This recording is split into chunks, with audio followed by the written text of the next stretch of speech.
week of events coming up. We've got Tom over here from our test department. Tom is currently putting together a static and dynamic balancing experiment. Matt, you're going to tell us more about what theory of machines is all about in terms of understanding the individual components of a machine to work together, understanding those different elements. Can you tell us more and tell us a bit more about some of the equipment that we have here?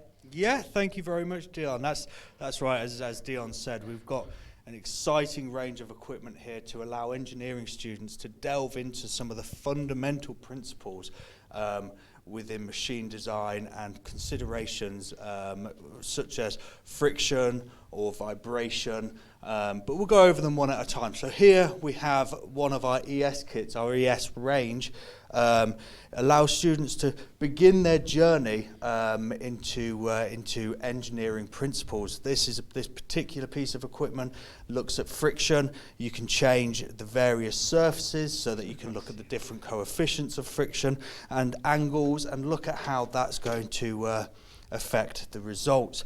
Then over on the right hand side here we have our whirling of shafts. Benchtop piece of equipment, great for a laboratory, but it's slightly larger than some of the other equipment that we're going to look at in a moment. Whirling of shafts, fixed end, rotating end.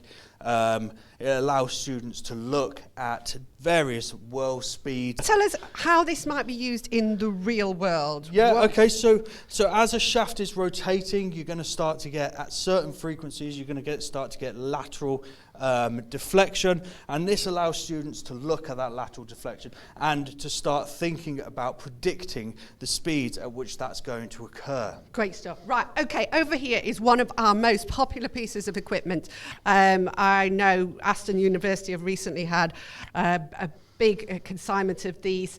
Matt, can you tell us a bit more about the static and dynamic balancing experiment? Yeah, I can. So Tom's just started setting this up. I mean, actually, we're going to start just briefly with centrifugal force, because centrifugal force theory is utilized within the static and dynamic balancing. So these two go together really, really well.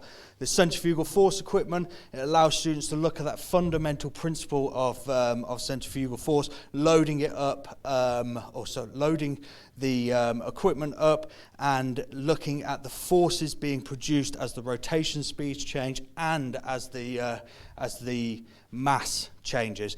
Then moving on from that, we've got the applied centrifugal force as such in the static and dynamic balancing.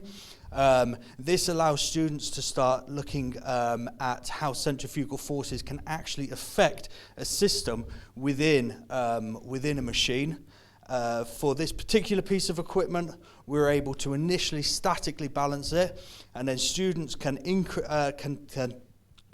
start the machine running, driven by the motor, and they will then be able to see that a statically balanced system isn't necessarily dynamically balanced. And from there, mathematically, with a few vectors, they're able to calculate the dynamic balancing state of the machine, dynamically balance it, and show how it then runs smoothly. Nice. So when we actually do the full Theory of Machines live event, we will be demonstrating all of these pieces of equipment. We'll have a more in-depth look at the role that they play in understanding achieving the different learning outcomes.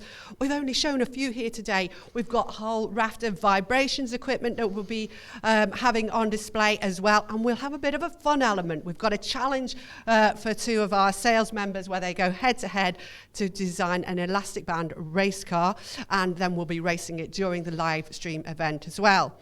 So that's all from us.